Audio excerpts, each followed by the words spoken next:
What's up? What's up? Welcome everybody to another episode of the Marvel Buddy podcast.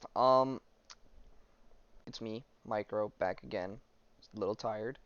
But we're getting right into it. As you can see very clearly with our mystical character, the Iron Fist. Um, I've been meaning to try and go around and hit all of the Defender characters, and so I know we covered Jessica Jones and we touched on Luke Cage, and we're again gonna be touching on another Defender's character with Iron Fist. So with this, you kind of have to, in order to understand his origins and whatnot, go back to though that previous episode that I mentioned to you guys about those pocket dimensions when I covered all of Marvel's mystical origins. And you have to remember that a lot of these characters, right? A lot of these characters come from different places. And Iron Fist is no different. Iron Fist he comes from a specific place, another pocket dimension. Now, the one we'll be talking about is the mystical city of Kunlun, right? Which is one of the seven capital cities of heaven, and it's the city of immortals where people embrace their lives and eventually become immortal, right?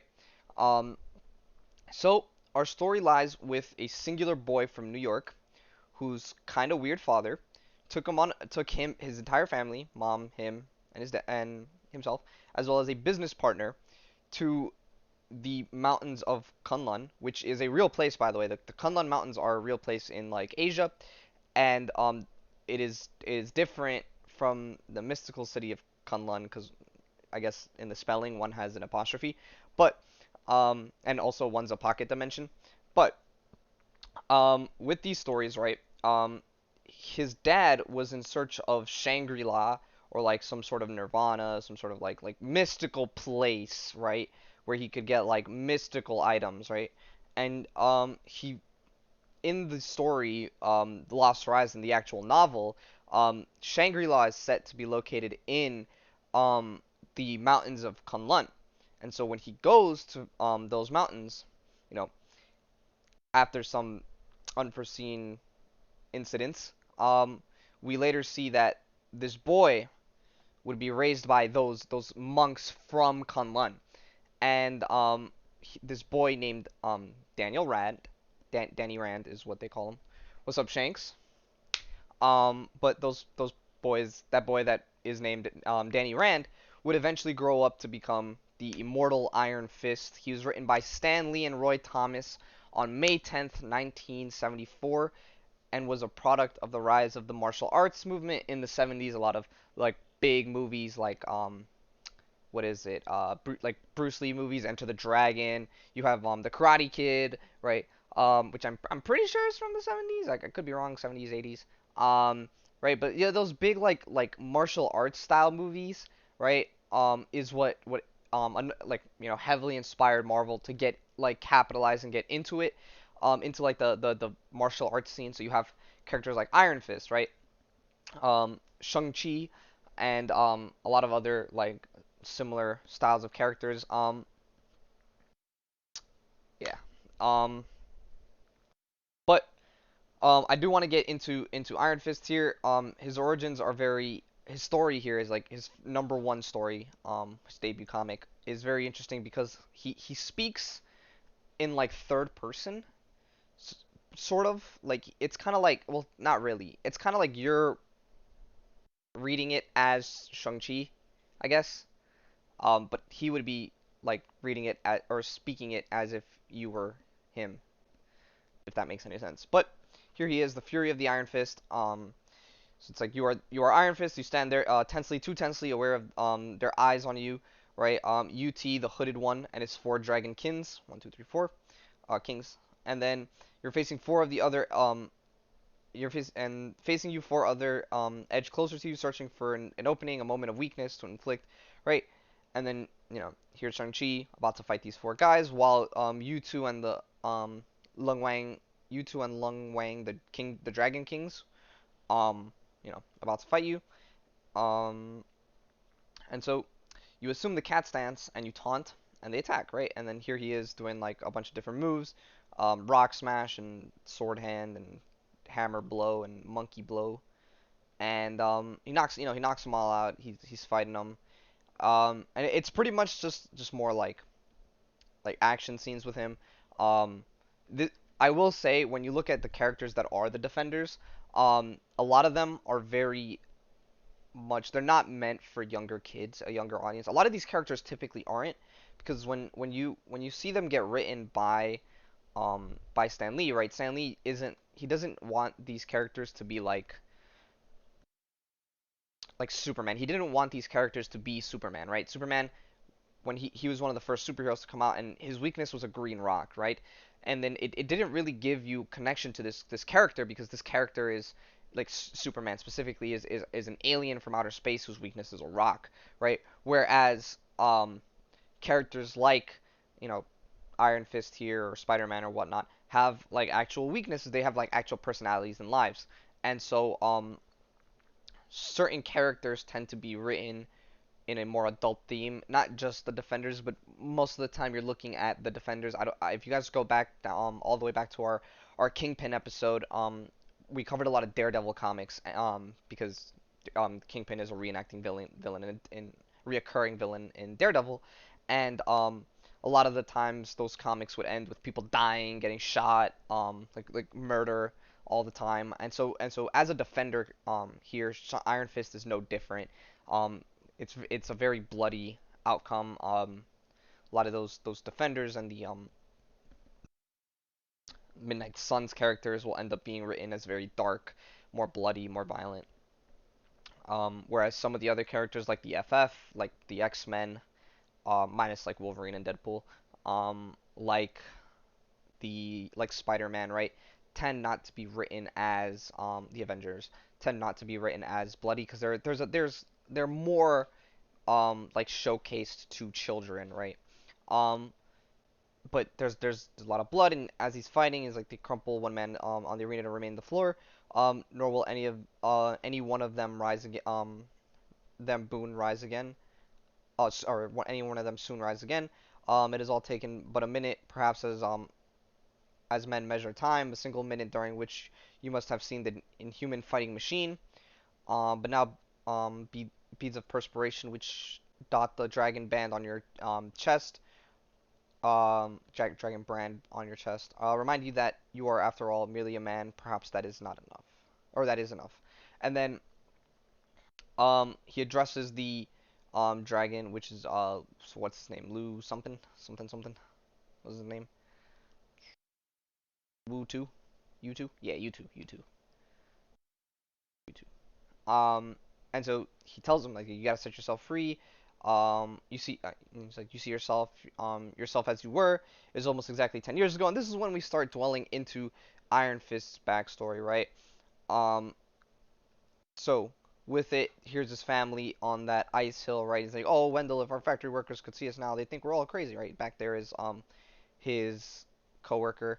It's like you for scoring half the Himalayas in search of your own mad version of Shangri-La, your wife and child for allowing themselves to be dragged along, and I, most of all, for not staying in New York, where the worst thing that could happen to me would be stalled in a limousine in winter. And he's like, perhaps you're right, Harold. In fact, I never understand why you failed to bring Heather and Danny, right? I ended up trailing along. Where's the mystery? Where's the business partner? Where Rand X, Meekum and friends too. And so here they are. He's like, we better go now. And as they're walking, he's like, um, they're walking along this like mountaintop. He's like, but this was different. This search for the Kunlun Mountains, the mystical dwelling place of the immortals in Chinese legends. In old tales, the mountain lies at Earth's center, but your father seemed to be convinced it's situated in Asia. Perhaps you were thinking of these things as you took a misstep crossing the deep gorge and pulled your mother behind you, right? So Danny ends up slipping and falling. Then our combined weight pulled over your father as well, right? So three of them end up falling, and Danny and Heather, which is Danny being our protagonist, land safely on said rock, whereas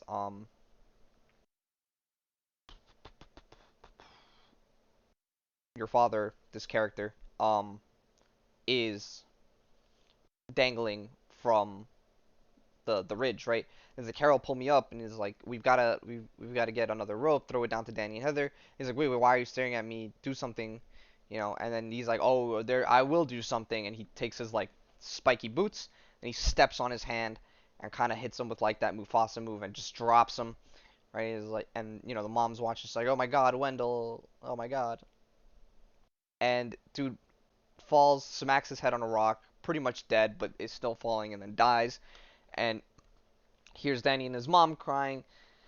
And he's, you know, here he is, the coworker is like, oh, and you wonder why I accompanied Wendell Rand, where now there's no more Mika makes Rand, only Rand Incorporated, and no one will be able to prove I killed you. And so Heather takes a rock and kind of chucks it at this guy, and he's like, Heather, you got it all wrong. I don't want to harm you, either of you. It was all for you. I did it. I always loved you guys. And you know, here's a plot twist of the main villain always falling in love with the female. And he's like, don't you hear me? I love you, woman. Or don't you hear me, woman? I love you. And he's like, this is your last chance, woman. Come with me. If not for your own sake, for then for the boys. Do you want him to die here in the middle of nowhere? And she's like, yes. If that's what that's what I want. If living means sharing the same world with you, then I want my son to die, and not grow up with you in the same world with you. And then he leaves her pretty much. He abandons her, heads off, and she decides that the two of them need to climb and push forward and trying to find a way out. And we cut back to the Iron Fist as you know, she tells him like, "Oh, are you ready?" And Iron Fist believes he is ready for this new challenge that's about to face. Is like, "That's good for us. That's good for to become one of us. You need to eat the tree of immortality and thus gain eternal life here in Kunlun. And your final, but your first, you must meet the final challenge or the challenge of the one. Um, I have felled many with ease. You two shall I flinch at just one?" And he's like, be certain, my son, that such false bravado is not the voice of a demon at your ear. For one may perhaps be for one may perhaps be many, and more than that. I and more than that. You know, when that one is Shu-Hu, whose lips are pledged to be silent, and whose name means lighting, and whose fists are like twin thunderbolts. So he pretty much is going up against this guy who's like really strong and supposed to be a lot faster. And you know, he's like, "Well, son, you face Shu-Hu. Do you want to rest first?" They offer him, is like, "If you want to rest," and he's like, "No, no, no, I'm taking it now. I'm taking this fight right now." Even though he's just like, we just saw him fight four other dudes, and so the two of them bow, and Shu-Hu, yeah, immediately starts like pounding at him, like throwing fists and jabs and stuff. Here he is, and he tries to dodge, and then he hits him with like a stomach punch or like, you know, blow to the side or whatever, but it does nothing, right? He hits him with like a palm strike right to the neck. It says it's strong enough to be able to snap a man's neck. Does nothing, right? You know, Shuhu just tries to fling him off. He backs off. He kicks him. He does like a front flip, and he, you know, hits him off, right? Still nothing, and now he's pinned to a wall as he sees the three head the dragon people watching over. He's like, oh, rather it seems um this one that he should be turned out again into endless snow that drifts beyond the gate of dreams. It's like August personages of Jade says nothing, and if um the brow behind his somber hood is furrowed, not even the Dragon King um stand close enough to see. And so you see Shuhu here starts kicking him and punching him and knocking him out, beating him senselessly, knocking him out. Is like an attempt which proves to be the most vain, as you know, Iron Fist is clearly having troubles fighting this person, right? Um, and so he's slipping into consciousness and unconsciousness, and starts to remember climbing with his mom. Um, and he's like, but it's here that it beats. Here that it beats here within. But is it here that it beats here within the arena of your throbbing pain, or is it there where two people made that most inhuman effort 10 years ago? It's like, you made it then, didn't you? Somehow it was easier then, in spite of the numbing cold, in spite of the vivid memory of murder most foul. For though you knew both of you were lost, that you were headed forward into the unknown instead of back towards Meekum and the death that awaited his hands. And so here they are in like a cave, and he's like, Danny, I want you to promise me something. And he's like, promise me that you won't hate your father for bringing you here. He had a better vision of the world, and he's waiting somewhere out there for us, somewhere always just beyond the ridge. He said, promise me, Danny. And he makes the promise, like, I promise, mother. But while they're in that cave, here's a pack of wolves, right? And they're slowly approaching her. And the pack of wolves head out. As they start to move, they spot her, and she realizes they're up like by a bridge. It's a bridge in the middle of nowhere. Could that be the one that leads to? She's like, no, that's impossible. That place doesn't exist. It couldn't. It's just a bridge, nothing more. And then it was then you remember that the howling began, right? And she turns around and she's face to face with these wolves, and then they start running, run for the bridge, right? They start heading out towards that bridge, and here they are on the bridge, and you know the bridge leads out over a chasm. Maybe they won't follow it, maybe, right? And they both look back to see the wolves, and they kind of have paused for a moment, and they're barking and yelling, right? And she turns around, and mom turns around, and she's like, "Oh my God, I have to protect my child, because sooner or later, right? Those wolves will come back, and it won't be just howling, but they'll come." And so she turns around and heads towards the wolves, jumping into them, giving a chance for Danny to run through. And while she runs, she's screaming. And once perhaps above the winds, a woman's involuntary screaming, you pause. Then, not quite on the other side of the bridge, you turn confused, and he's yelling and crying. He's like, "Mother, mother!" And a hand kind of holds onto his shoulder. His suddenly strong hands were there gripping, and then a couple crossbows fire as they end up killing the wolves. And he goes to his mom. Poor little Danny. He's like, "But you are among the living once more. Welcome, lad." And he's crying. There's blood all over, and his mom has been, torn to shreds by those wolves. And he's like, with too many kinds of pain of a different kind from that you feel today, though no less real for all that. But now the reality come pouring over you again like a tidal wave of agony, like a thundercloud of dark despair. It is like the shadow of death itself. I am the Iron Fist. I was trained to be a living weapon to defend myself from anything human. He is. This will routinely come back up. The fact that Iron Fist is a living weapon. Everyone confidently mentions that. Like he may just be like a martial arts master, and his powers are that his fist glow and he punches you hard, but more so than not, people like everyone's always like, oh, they got this guy or that guy or whatever. The XYZ character has like way cooler powers, and you would assume this person to be more of a living weapon, but they continuously refer to Iron Man in like or Iron Fist in like every single comic, that he is a living weapon, right? That he can kill you in like a million different ways, which is it's funny because a lot of the times his personality tends to change. Sometimes he is very serious, very, a certain way. He's very mystic, but a lot of times he can be written as like a big troll or a big goofball, um, especially when, paired with someone like Power Man, as they have their like dynamic. Um, but most of the time it's either like super serious, super like mystic, or like super goofy. Um, which is funny because when they start talking about those like the goofiness, it's like this is coming from like a person that can literally kill you in like 1,000 different ways. Um, but anyway, I am Iron Fist. I was trained to be a living weapon to defend myself from anything human. Yet you toss me around like a child's broken plaything. Who are you? And he's like, your only answer, a blur of deadly motion streaking from out of your tormentor's very hand. And something ends up being shot from him, and it clips his shoulder. It's like a knife, and you take a solid form in your own racked shoulder. Then, even as you realize at last that your opponent is not human, something else is mysteriously there. Perhaps it is a sight of her more real even than the dust and carnage of the arena, which brings you instantly to your senses, so that the second swift hurled blade does not find its mark. It is for her you have been fighting all along. She guided you to bring you to this place called Kunlun, a place in which she did not even believe, and which she thus could not hope to enter. You hear her voice again, once again from out of the past, and it dulls the pain you feel. He pulls out the knife.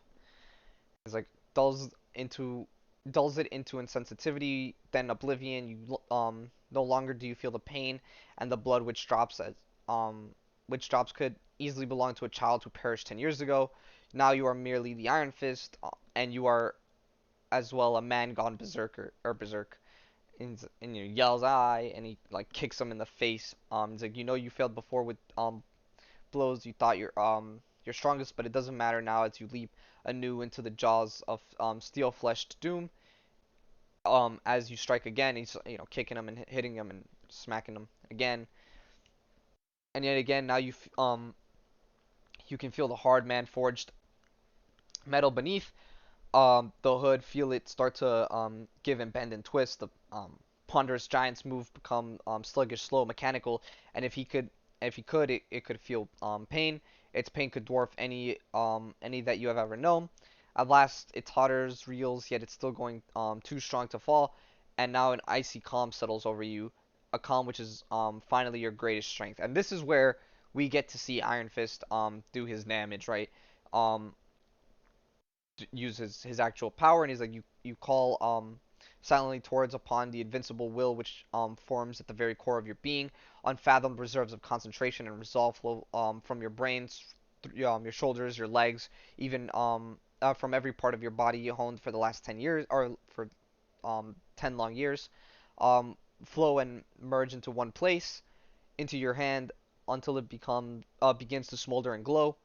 Right, until it becomes like unto a thing of iron, Iron Fist, right? You do not even need to look at it, do you? You know the strength that is there. You can sense the sheer naked power which radiates from your clenched hand, as if with a life all its own. Now more than ever, now perhaps really for the first time, you are Iron Fist and you are triumphant. And he smashes the robot in with his Iron Fist, knocking its head clean off its body. He's like, I can see it clearly now. Oh, August personages and your Dragon King. First, first the challenge of the many, then of the one, and lastly the challenge of myself, of my will to live, of my fitness to live. I could, um, I stand bloody but unbowed, never bowed, and I claimed at last the right which is mine to claim. And then slowly in deep um what the fuck is this word? Sepulchral. Sepulchral? Is that a word? Se- Sepulchral. I'm sorry. How do you? That was wow. Did you guys hear that? Sepulchral. Sepulchral. That voice though, that was interesting. Anyway, deep sepulchral tones comes to answer you knew would come. And it's like, yes, my son, you have won. The right is now yours. The right to choose between immortality, eternal life, and death. Um, but we've no room left to show it or to reveal to you the other full unfeathered secrets of the uncanny origin of the Iron Fist. Until next issue, the series is affectionately dedicated to the most amazing Bill Everett, most amazing man. Here's Bill Everett. Who, if I'm not mistaken, wrote yeah, the original Human Torch and Namor the Submariner, the original one of the original guys working at Marvel before it was even called Marvel. This was him back in the day. He wrote the Submariner versus the Human Torch. Here's the Submariner and where is it? Here's the Submariner and Captain Marvel. Right. Submariner fighting Thor. Um, here's Daredevil. I don't think he wrote this, but it's pretty cool. Um, but yeah, that was Iron Fist's origin. Some of the times his Iron Fist powers, because again he's been written by different people, don't actually come from like within, like a power that he has. More so of it being given to him by a dragon, and then he uses the chi in his body to summon the strength of the glow of the Iron Fist.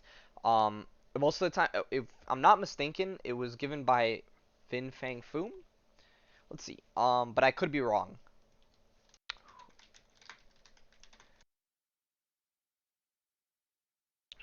Oh, Xiao Lao. Xiao Lao the Undying. Yeah, yeah, yeah. Xiao Lao. Yeah, yeah, yeah. So Xiao Lao is the one that gives him his powers.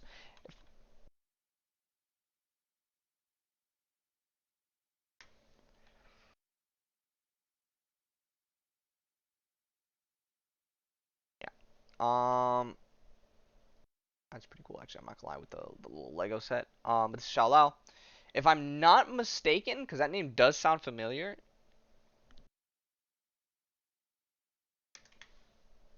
is that not the Great Protector? No.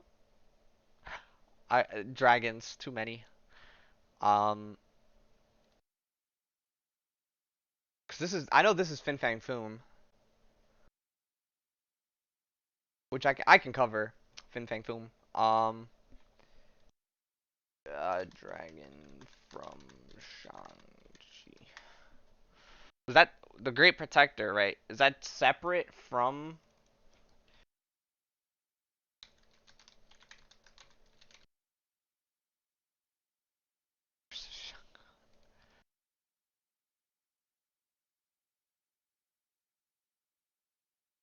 I guess so. I guess so. But anyway, then there's also this run that I wanted to talk about. It also kind of covers Iron Fist origins a little bit, but Giga Chad moments from him. So I didn't for the next two comics. They're full issues, like full like runs of Iron Fist that I only covered the beginning of, like the number one version of them.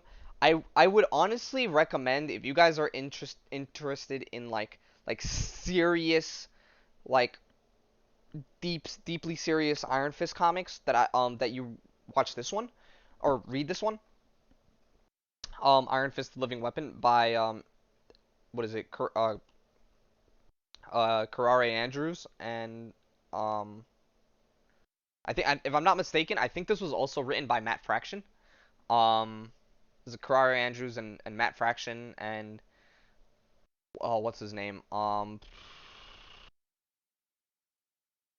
Starts with a B.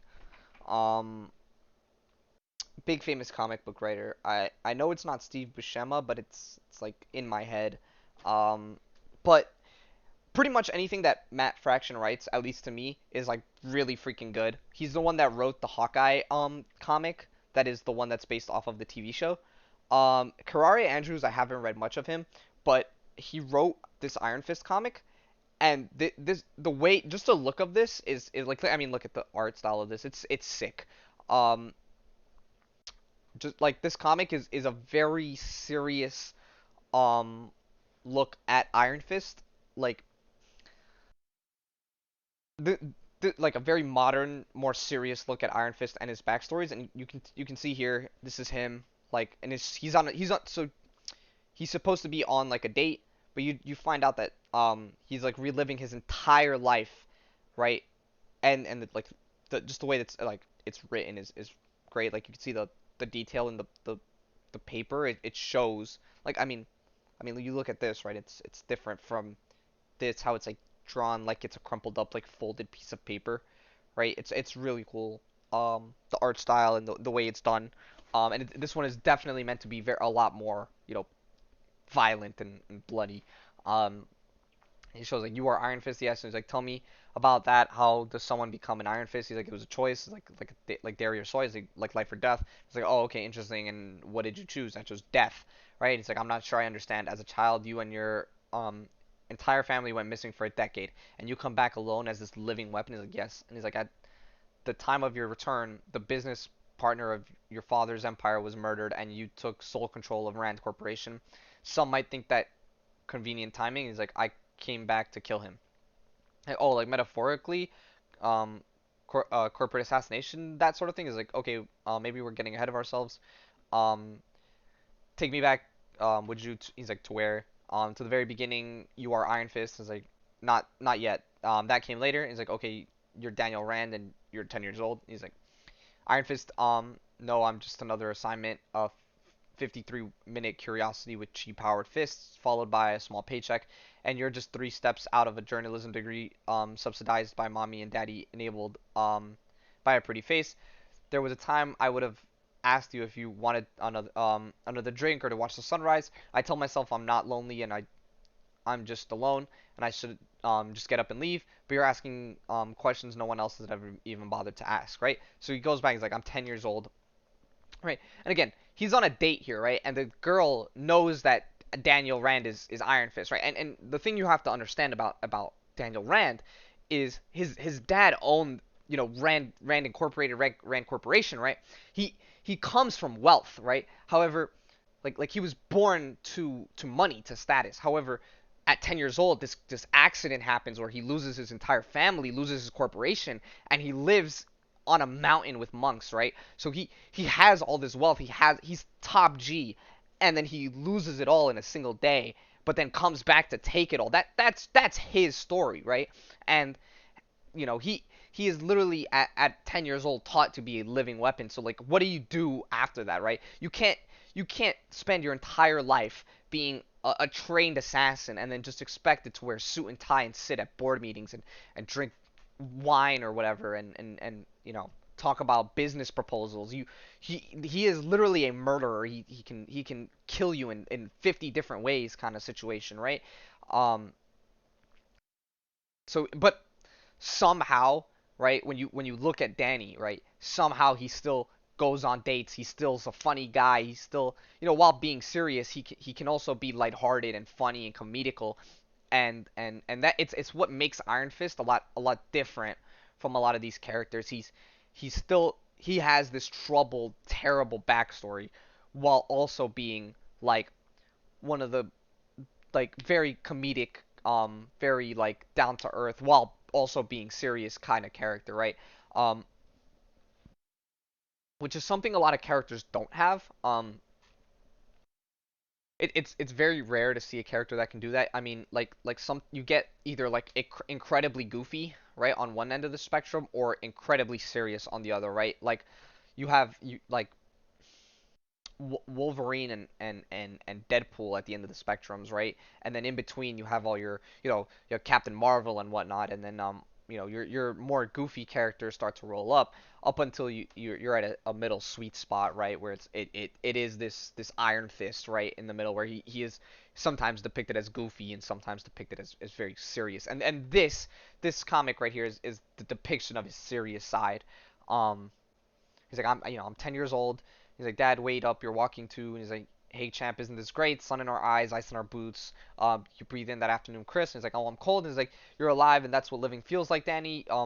The things you're about to see, you can just go a little further, can't you? He's like, we're so close now, I can feel it. And he's like, you won't believe your eyes, champ. In Kunlun, every building is gilded in gold. Every afternoon painted like a sunset. A giant dragon protecting them all. Come on, mom, let's get a move on. And here she is. He's like, please, Harold. Talks to him. I'm so scared. And he's like, Wendell, hold up, hold up, spare a minute. And he's like, if you can keep up, we can't afford to slow down. He's like, you've been singing that for days. We're low on food, out of range on our satellite phones. The guides turned back yesterday. It's like, Harold, I sent them back so our rations would last. Relax, we have enough to get there. He's like, and if we don't get there, we won't have enough food to last the way back. We've had a great time testing our limitations and determination and all that. He's like, thanks for inviting me along. Now let's pop the flare and call the guides back. He's like, you have a little faith business partner. Think of Heather. Think of your son. Um, you're leading us all into a frozen grave, and I'm demanding you turn back now, right? And that's when the floor starts to rumble. It's like, blam. He shoots up the flare, and he's like, what have you done? And he's like, Danny, hold on to your mother. He's like, whatever happens, don't let go. Do you understand? He's like, Dad, what's happening? He's like, Wendell. He's like, you led us to this moment, Wendell. You've killed us all, right? And so the flare, you find out, caused this sort of like avalanche, and Harold, the business partner, ends up blaming it on Wendell, the dad, right? Because they're stuck in the middle of nowhere. However, we all know that a couple moments later, he becomes, Danny reaches Shangri-La, and they could have probably made it to um, Kunlun had Harold not shot the flare up, right? Or, had that avalanche not come and wipe them out. And then you know you see is like keep your head up and your feet on the ground. Run across the mountains. Don't cross. Not down across. It's like if you get pulled under, swim like you're in the water. Do you hear me? And he's like it for thine is the kingdom. And he starts to pray, right? He's like run. He's like Danny, mom, don't let go, right? And then we turn back and here's him at the date, right? Here's the girl, right? That he was laughing at, saying that she's what was it? He said she's she's 3 steps from a journalism degree subsidized by mommy and daddy or something. Yeah, that comedic. Anyway, and he's like, "Oh my God, that's so that's simply incredible. All that tragedy and heartbreak, it makes you so sexy." Right? He's like, I don't mean that in like a glib way. It's just like all that damage. You're like an orphaned little puppy. Um how does no one know this story? Does all anyone ever talks about is charity work and the kung fu schools for children. The superhero thing is so hot right now. Um, when my girlfriends found out who I was interviewing, is like she's like waiter, mind if I get another glass? It's like no, money, power, powers, not married, no kid, money, power, not married, no kids, powers. What is it like to have everything except love? Everyone, someone who's interested in more than your penthouse and your car. It's like let me guess, an Audi. Is like that was a joke. You could totally drive a Mercedes and it would be fine with me. It's like okay, Brenda, let's refocus, try to be professional. Tell me just how big is it? The tattoo, I mean, right? And dragon tattoo in the middle. It's like I made my choice a long time ago. This is his internal monologue, right? I made my choice a long time ago. I stood in front of the tree of life and traded away the fruit of immortality for vengeance. So why has it started to feel like I'm still stuck in eternity? That's a comedic joke to all of you guys. Every single Marvel character in existence that has ever been written, besides Uncle Ben, cannot has literally not come back to has literally come back to life. There has never been a like the rule with Marvel is everyone can come back except Uncle Ben, right? Every important character minus Uncle Ben can come back, and it's like that's why it feels like an eternity because they die and get resurrected, right? Um, but also the simple fact that he's feeling trapped, like he has no purpose, right? He's like, is this my penance, my purgatory? All of the other poor souls just too scared to admit we've fallen into a lake of fire. So why can't I feel this heat or feel the heat? Pills won't help me sleep, so I tried something else. Brushing his teeth. I tell myself I earn it. Here he is with Brenda, absolute city boy, right? But it's just an exercise of forms. One cold dead thing intimidating another or imitating another. Sorry. Treatment regimen routine. I stare out of the window of the dead corpse of my father stares back, a grave marker in a field of 6.25 million dead souls. And here's the destroyed like Rand Tower. You can see like parts of it like chunked out, right? And he goes back and he thinks like here's his dad swinging, here's his mom and dad under the ledge. It's like I remember screaming. I thought it was my mother at first. Then I thought it was myself. A high pitched, desperate shrill. It wasn't either of us. He's like Harold, for God's sakes, pull me up, help! I just remember seeing my father for the first time then. For what he truly was, like we're so close, I can feel. He's like Wendell, Harold, Wendell, try to swing over here, and he's like he wasn't afraid of dying. How could he? How could he be? Wendell swing towards us. He was already gone.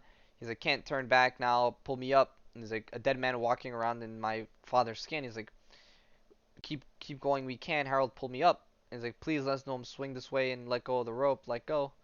He's like, can't go back. And he's like, the look in his eyes said it all. He's like, um, you'll help me, won't you, Danny? You'll bring me there with you, to forever. And he's like, he was insane. He, had been for a long time. And then he was I have my father's eyes. That's what she would tell me before she kissed me on the cheek and tucked me into bed. She smelled like rose petals, like baby powder in the rain, and she loved me because I had the eyes of a madman. And we all choose didn't we? Or we all chose, didn't we? Right here, eyes of a madman as he goes and dies, and here's him like training is like We all pretend to ignore. We all choose to see what we wanted to. Now not what was really there. I'm so sick of choosing. And here she is. He's like, oh, you can't sleep, huh? He's like, I've been avoiding this for so long, afraid that if I was to turn around, and then here she is, like, I know what you need, right? Personally, I would have stayed. And then bro just jumps out of his freaking window. And he's like, I'd see what was coming for you, and she's like, no. And here is what I assume to be the hand, right? If you guys remember back to when I covered Marvel's like extended universe. Towards the end, I spoke about the Hand, the mystical Japanese organization that trained in the mountains, right? And here he is. He literally just jumps down. He's like, two Apaches descend hard and fast, almost drown out the slide of nylon rope and chambered bullets. Almost, I draw them away from the girl in my apartment. In the apartments, away from innocent lives. If they were looking for something to destroy, how about an insurance company? I'm assuming they're covered. Ninjas, I hate ninjas. We have history. I should be asking asking who sent them, what they want, but I just don't care right now. This is just what I needed. I'm a living weapon. I'm a blade that cuts both ways, and I'm a masochist and a narcissist, rigid and fluid, corrupt and pure. I am white hot, clenched fist of rage. Right, and here he is igniting his fist. By the way, like look at the scenery of this, like right here, running through buildings. They're shooting at him, and he's just dodging them while holding onto like a piece of rope. No armor or nothing. Bro's wearing pants. That's it. And these guys, look at how many people are shooting at him. 1, 2, 3, 4, 5, 6, 7, 8, 9, 10, 11 people that we can see are shooting at him. And bro is just running, right? And then he ignites his fist and then punches a helicopter and explodes it. Right? Here it is. And there's half everyone that was on that helicopter dead as hell. And then that helicopter crashes into another helicopter and kills everyone. Right? Pretty insane. And here he is holding on to what appears to be like a broken balcony string, right? Like a broken support beam, with his fist lit in with chi, watching over everyone dying and burning on fire and falling to their death. He's like, the sky goes red as a troop of marionettes is pulled off the stage, and through it all, father's watching me with those crazy eyes. I couldn't bring myself to repair Rand Tower. Engineers declared it structurally sound enough to keep standing. Maybe one day it'll be ready to bring it down, but for now, I'll leave it alone a little while longer. A reminder of, and he's like, crap. It's like, I hate ninjas, especially the undead kinds, rotting flesh and together and held together by a piecework of robotics and machinery. Is like, the girl, where's the girl? And here he is holding Brenda, but it's really funny because he doesn't remember her name. Um, he's like, um, but there's an upside to it. I don't have to hold back. I can freely unleash the full charge of unbridled power. And then he tries to ignite his fist, and he can't. Look at this face, a goofy ass face. See if I can zoom in. A goofy ass face right here. A goofy ass face right there. Look at that. Look at that right there. That's what he's saying right there. Anyway, he gets absolutely railed with the iron robot arm, and then he smashes into a window, and he's like, Debbie, run. He's like, it's Brenda, you juror. And then she gets picked up and thrown across. He's like, give me the girl. He's like, ouch is an understatement. Great timing for chi disruption. If I had time, I'd start worrying about the what and the why. He's like, bring me the girl. And pretty much this dude, all this robot dude wants is a girl. It's like, but this lovely lady is about to get parted from her parts, and she'd probably appreciate the help. I spent over a decade turning my body into a living weapon, providing 8 points of contact into grinding 8 points of contact into a razor's edge. I don't need fists. I have elbows, knees, and shins and feet. It's like, yeah. We heard you the first time. It's like, oh, there we go. That was weird. He's like, oh, that's weird, and his fist going. He's like, not the zombie robot that almost cut me to into sun sushi. Yeah. And he's like, Barbie, calm down, and she slaps him. And he's Brenda, get it through your. And he's like, what are you? And he's like, Danny, look. And he turns around, goes to punch. He's like, stay behind me and you'll be safe. If it's a fight, they want it's a fight they'll get. And right as he's about to cut through like this thing, he ends up seeing that it's a girl. He's like, "Oh, Mr. Fist, hi."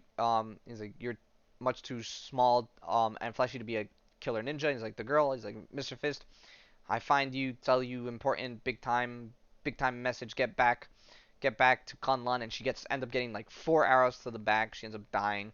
And he's like, "Someone was trying to stop her from finding me, giving me that message. I don't know what's going on. I just know it's time to go back home." And here's his dead dad. And that was it.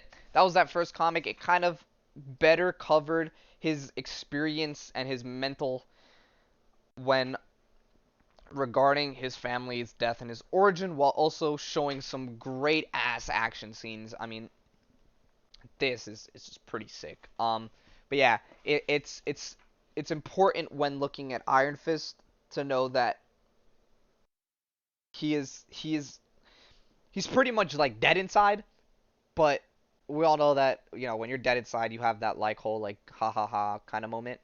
So the simple fact that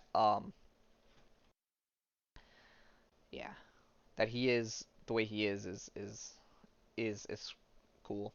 But yeah, it's depicting that he is this living weapon, as he says, but also you know that has all this trauma and whatnot, but while also being an actual like very interesting and goofy character, right? Um, yeah, and then the last bit I just want to talk about is that the Heroes for Hire. Um, this one is Power Fist and Iron Man. It was written by David Walker on September 21st, 2016. So the anniversary of it is coming up 9 days. Um, but this is not the original Power Man and Iron Fist. Not the original team up by them. This is a modern take on them. This is right after, or it's around the time that we saw um, Jessica Jones doing her own work. It should be taking place around that time, because Luke is now married, or they have the kid with he has a kid with Jess, and it's an interesting story.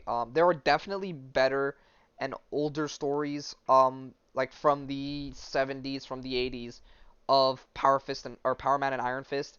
But this one was pretty interesting because it had a bit of a modern twist to it because they weren't partners anymore. They at some point, you know, Iron Fist joins the Defenders, or the mystical team set up by Doctor Strange, and he goes to fight the Mystic, and Luke Cage joins the Avengers, right? So they end up parting ways, but Iron Fist ends up joining the Avengers as well, if I'm not mistaken. But ultimately, here's their reunion, and their reunion comic. And again, another one where I only covered the first issue, but I highly recommend it. This one only has, I think it's a 6 episode or six comic miniseries. So it's not that long, but it's a pretty good read. If you're interested in Iron Fist and any at all in Power Man, I would recommend this comic as well. It's well written, and it's very interesting, and the art style is very very comedic. And this is where you delve into that light-hearted comedic version of Iron Fist, right? I mean, this was something different, right? And well, when was this written? 2014, right? So this comic down here takes place 2 years after that, 2016. Um, and here he is, Danny Rand, aka the Iron Fist. He had no problem being called that. And he's Luke Cage, aka Power Man, though he doesn't like being called that, right? He's like, we have Luke Cage, and here's Iron Fist training while Luke Cage is on the phone with Jessica Jones. He's like, "No, baby, it's all good. Just me and Danny just gotta take care of a thing. Well, I'll have the car back soon." And here's Danny, right? They all know each other from being part of the Defenders, right? The street level team that fights against like the Hand and whatnot. He's like, "Is that Jessica? Tell her I said hey, kiss the baby for me." And here's Jess, or you and him back together again, and just because there's like um watching the kid, something about web going on over there. It's like um superhero mother, Luke Cage's better half. No, baby, we're not back together. Just got to take care of this thing. It's like, well, tell Justice it how you doing, right? The whole like what's John Travolta thing, right? Is that him or no? Who's the guy that the one dude from Friends? I don't know his name. Um, well, I'm not even gonna bother googling him. Not Marvel related, whatever. Um, you know what I'm talking about. The whole New York thing everyone does. How you doing? Yeah, whatever. Um, he's like, it's not a thing. He's like, oh, a thing, okay. Just remember, you're the one who keeps saying that you don't want to get the band back together, and I don't. This is just me and him doing what we gotta do. Then go, then go do it. I just don't want to see any Tierra pics. I love you too. And he's like, did you tell her I said hey? And he's like, you're standing right there. You heard everything I said. Did you hear me tell her you said hey? And he's like, why didn't you tell her? And here they are. This is what they used to look like back in the day. Obviously, Iron Fist still keeps his mask in the green. I think they ended up at one point getting rid of the like collar, and then this was Iron Fist or Luke Cage's look. It was always the yellow shirt, some sort of yellow shirt, like a throwover shirt. Sometimes it's a tee, sometimes it's a button down, but most of the time it's like a yellow T-shirt, with the little like brace around his head. It's this like triangle tiara, right? And that's why she says, it's like I don't want to see any tiara pics, right? Because he wears the metal tiara. And she's like, we've got History Man, we're partners, best friends, Power Man and Iron Fist. And you were, and your wife doesn't even like me because you don't pass along my friendly overtures. And he's like, first of all, we're not partners, not anymore. Second, Jessica likes you fine. She just prefers the silent Danny over talking Danny, right? It's like I don't even know what that means. Did she really say that? Does she really hate it when I talk? He's like, no man, Jessica doesn't hate it when you talk. She just likes me, and that she's just like me. That she appreciates your silence more. He's like, you hurt me, Luke, deep down in my soul. It hurts. He's like, no one loves you like I do, brother. Right? I can't really do the talk that they do, the way they speak, but whatever. Um, and he's like, figure with all that happening, of it's at least either of us can do, Danny. And he's like, I just wish we could have done more, Luke. Got all your stuff. Time to get moving. It's like we did all we could do, and no one did more than you. You paid for legal fees, testified in court. There's nothing more you could have done. It's like, yeah, I know. Sometimes I just the wheels just grind really slow. Still, I feel bad. Not doing enough. It's been more than 5 years. Look, man, if if it weren't for you and me doing all we did, it would have been even longer. It's terrible that what happened. No one knows better than me, but it's over. And they're talking about their friend Jenny or Jeannie. Um, sounds like Jenny. Is finally out of prison. That's her, isn't it? It's like I think so. She looks different, and there she is. Jenny Royce, former office manager of Heroes for Hire, and she was a convicted killer. So, quick cover of her story. She was possessed into killing her, what was it, ex-boyfriend or whatever, who was like super abusive and super terrible. So she was indeed possessed. However, because of the statue of her boyfriend and how abusive it was, they didn't believe her in that she was possessed and that she actually did kill him because of his abusive nature, and she wanted to get rid of him. Or Iron Fist and Power Man testified in court, um, did their best to help her out, but they couldn't, and Jenny ended up going to jail for 5 years, and here she is out there. She's like, he's a good, um, he's like, good to have you. He's, good to have you. Welcome back to the world. He's like, thank you. It feels good to finally be free. He's like, where to? I just want some real food. He's like, how about the old spot? Anywhere is good as long as it doesn't have bars and people looking to shank you. And they end up going to Excelsior Diner. Now, if you've played the Spider-Man game, right, the PS4 one, PS5 one, the one that they remade on on PC, with Yuri Lowenthal, the guy that voiced Ben 10, and Iceman in X-Men Origins. No, no, no. What is it? Wolverine and the X-Men. Yeah, yeah, yeah. Yuri Lowenthal, really famous voice actor, did the voice acting for Spider-Man in the PS4, PS5, and Xbox game. Um, there's a scene where he goes out on a date with MJ in that game, and then they have that whole cutscene where Stan Lee, um, he's like, "Oh, I always preferred you two the best," right? Um, and they're eating fries or whatever, MJ or Peter leaves or whatever. And then Stanley hits him with that line. That is this place that they're at right now, Excelsior Diner. Is like preferred eatery of superheroes and crime fighters. And then against the wall here, you'll see it better. There's better shots of it, but there's like a bunch of superheroes and pictures. And then there's an old dude that's there, and that is the you'll end up seeing it. There's a bunch of pictures of the owner who is Stanley, right? It doesn't actually say Stanley is the owner, but you can clearly make out that it kind of looks like him. And the diner never is the diner doesn't show up too often in comics. It mostly shows up in this specific comic, the first three issues. But you'll see. It's like it's just I got a thing with prisons. And, yo, you don't need to explain. Life.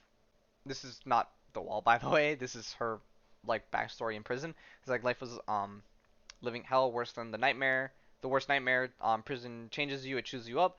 And when word got out that I'd worked for Power Man and Iron Fist, well, that was almost as bad as being the ex-girlfriend of a crime buster who turns out he owed a lot of people money, right? And that was her. She was the ex-girlfriend of a crime buster who owed a lot of people money. And he's like, it's bad enough to have an ex-boyfriend that beat the shit out of you, but to have his enemies beat you for dating him, that's something else. Oh well, it's like Nietzsche said, that doesn't kill us, blah blah blah. And he's like, and here, yeah, here's some more pictures. Like, is there anything we can do to help you get you back on your feet? And this is the wall I was mentioning, right? You have pictures of the same person, one and two, with different heroes. Here's Spider-Man. Here's what looks like to be Spider-Man, as well as the black suit Spider-Man. And then I can't really make out who this is. It it honestly kind of looks like Psylocke just because of the black hair and the complexion, but I can't tell. Um, but the person here, right? It's here's Thor, Jane Foster's Thor, right here, and you know, same person shows up, right? You can kind of see him. It's a bald dude with the side cut. It honestly does kind of look a little bit like a young Stanley, just if he was missing like the hair. Um, whatever. Um, it's well, I wouldn't feel right asking for this kind of help from you guys, but he's like, don't be ridiculous, whatever it is. We want to help you. All those years you worked for us at Heroes for Hire, your family, Jenny. Um, it's about my ex-boyfriend. It's about my ex-boyfriend for a guy who called himself Crime Buster. He had a lot of business dealing with people, some shady people. I think we can all agree Eugene was no prize. He's like, definitely. How can I help? He's like, someone Eugene owed money to got his hands on a storage locker. We all shared it before. Um, well, before I became possessed and killed him. There was this necklace, my grandmother's, and you want us to get the necklace back? No problem. He's like, okay, someone that Eugene owed money to has your grandmother's necklace. And he's like, that's what she said. We're getting it back. And he's like, who has it? He's like, this guy's, he's really bad news. I mean, really bad news. I totally understand if you didn't want to do it. He's like, who is it? Don't worry about it.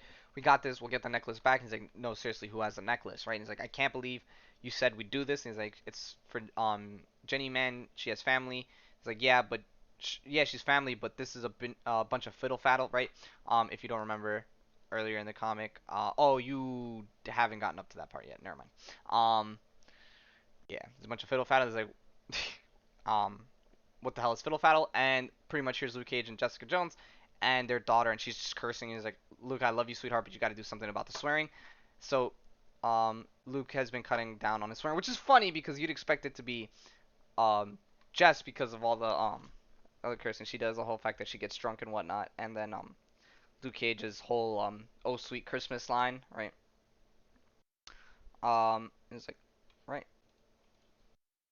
Luke Cage catchphrase, right? Sweet Christmas, right? Oh, you guys can't see that. Hold on.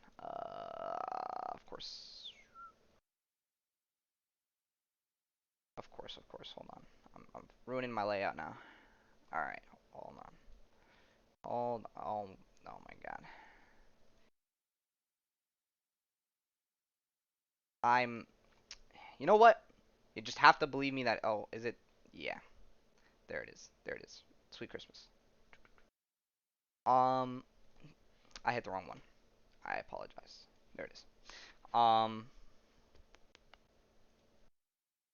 it's up a little bit.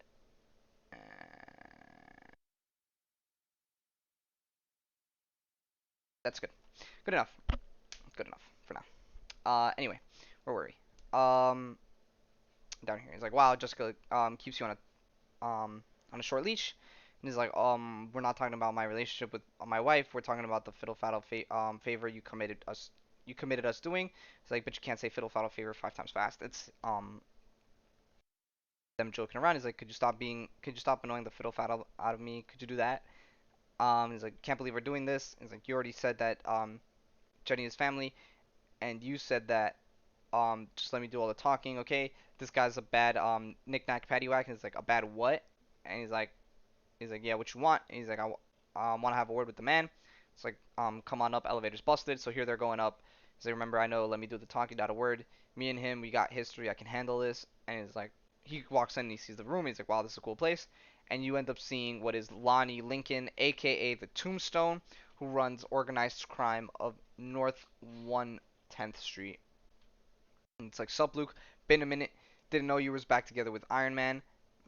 This is him, actually, you know, like fist, Iron Fist, you know, jokes. It's like, and we ain't back together per se, just two friends kicking it. Good to see you, Lonnie. I like that suit.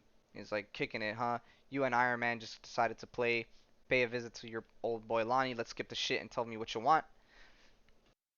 He's like, first I want to apologize for coming up unannounced. I appreciate you opening the doors like this. It means a lot.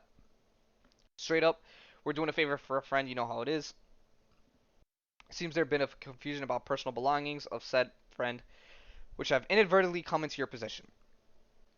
He's like, sounds like someone's calling me a thief. He's like, ain't no one calling you a thief, Lonnie, but there's a necklace, red stone with a design carved into it, belongs to a good friend. It was mixed in with some other things, and it belonged to Eugene Mason. He's like, which you acquired due to a debt he left unpaid. He's like, I know Eugene Mason, fool never owed me any money, which means someone has been calling me a thief and telling lies on me. As for the necklace, um it's mine. I won it fair and square in a game of bid, which whilst against the Hood. Really cool villain, the Hood. Here, let me show you. Let me show you a picture. The Hood. Here's the Hood.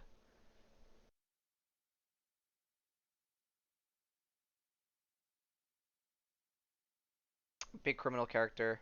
Um, mystical kind of dude. But for some reason, bro is like a mystical being, and he always carries around like dual Berettas. Um,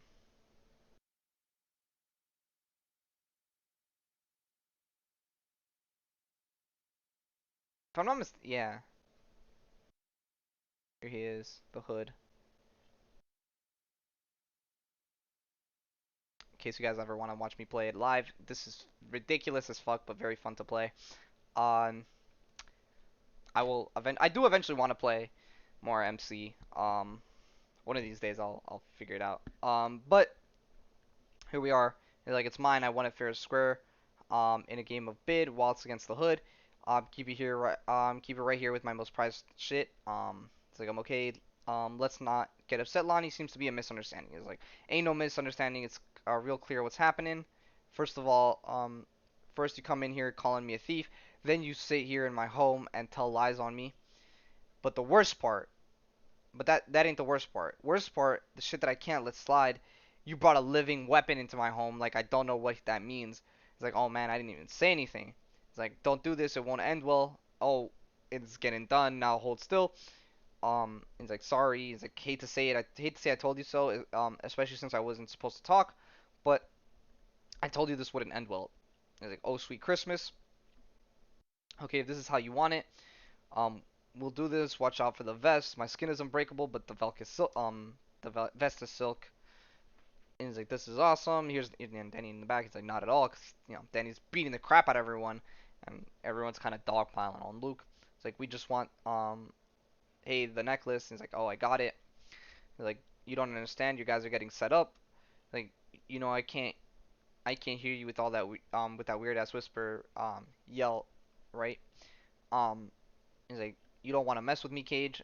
And then he gets absolutely slammed through through walls out of the building. He's like, listen to me. That necklace has mystical powers. Is he saying something? He's like, that didn't go well.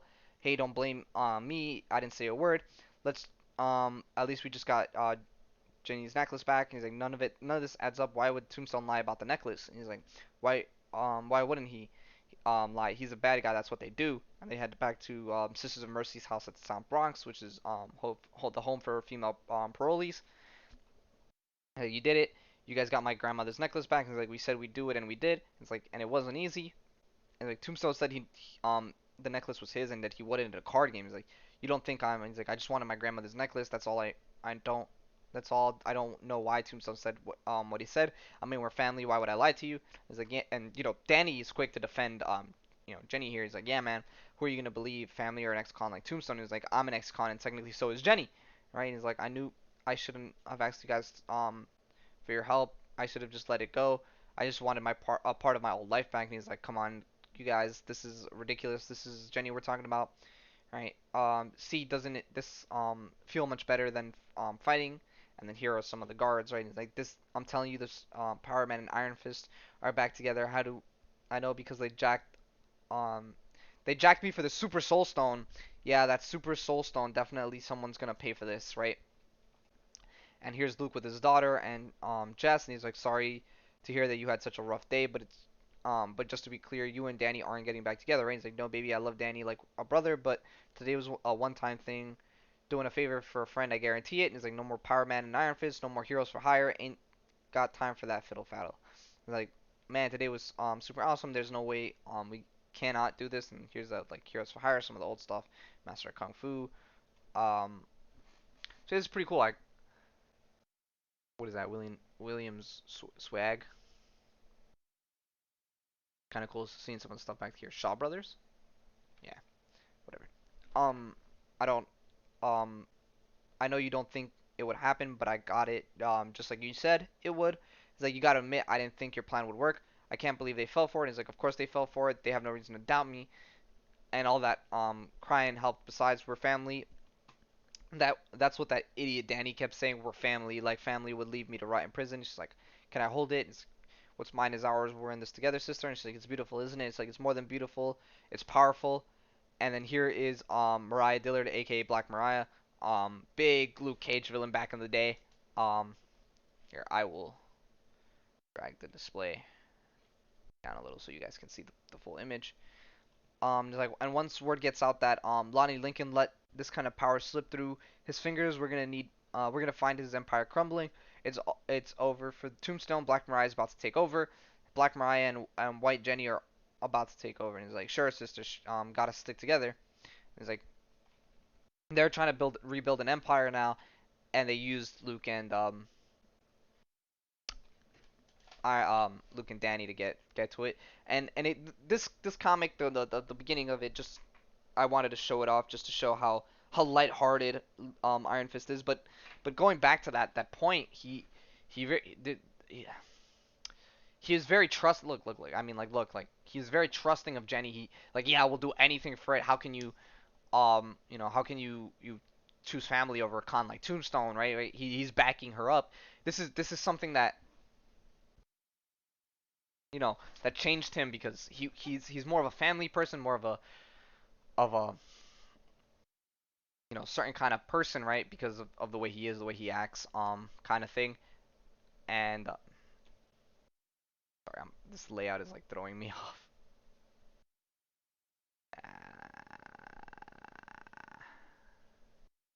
Alright, that's fine. Yeah, it's like the certain way that he acts and whatnot. And I'm telling you, Iron Fist, very very underrated character. I think the TV show did no justice to him. And you guys definitely should read the comics for Iron Fist if you guys want a better depiction of how Iron Fist is, how he acts. Um, Very underrated character, in my opinion. And his relationship with Luke is very very fun because you have one character that's super serious and one that's a goofball, and it's always one or the other, right? It's none of them are ever both serious or both goofballs. Typically, you'll see that be Power Man as the like serious one, and Iron Fist as like the goofy one. And it's always like it's really funny. If I'm not mistaken, when Scott Lang stole the Ant-Man outfit, um, what's his face, asked Power Man and Iron Fist to go after Scott Lang. Hank hired them to go after Scott and get the suit back. And then when they found out why he was using it, um, they still got the suit for him, his suit back for him, but they're like, yo, dude, that's kind of messed up. And he's like, I need my payment. And it's funny because they end up asking the Iron Man ends up sending them the bill, because they were part of the Avengers. But it's funny.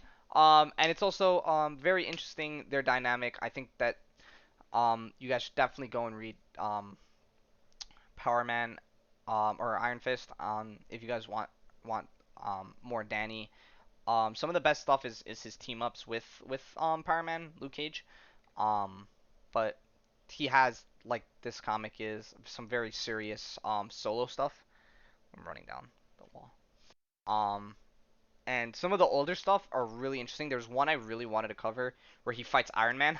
Um, and it's the origin of Colleen Wing, his girlfriend. What is I can't spell. It's Colleen Wing Iron Fist. I definitely spelled that wrong. Wow, that's not that. If I'm not mistaken, relation and relationships.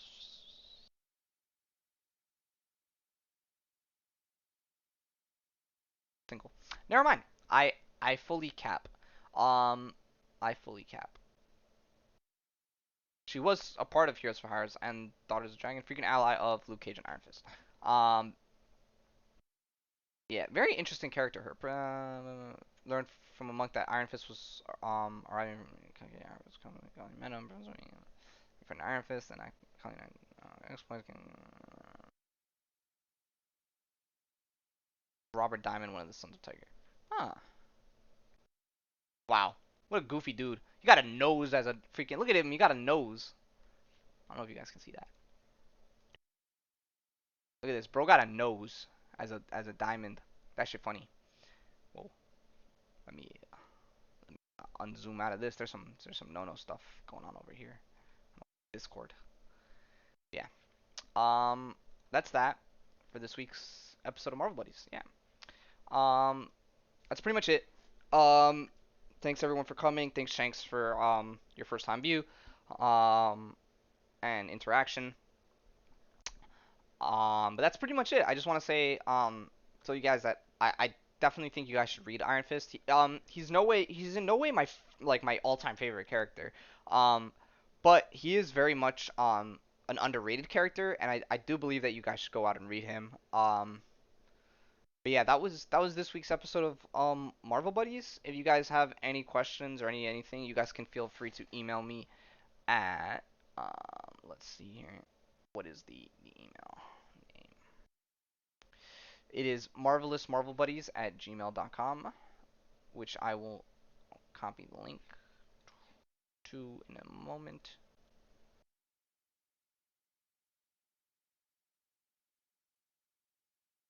If you guys have any questions about comics, about anything, send an email over here. That is where I will respond to you guys regarding any questions you have about the stream or about recommendations for comics, any kind of thing like that. Um, But that's pretty much been this week's episode of Marvel Buddies. If you guys have any questions at all, again, hit that email up. But thanks for coming. See you guys next Monday. Peace out.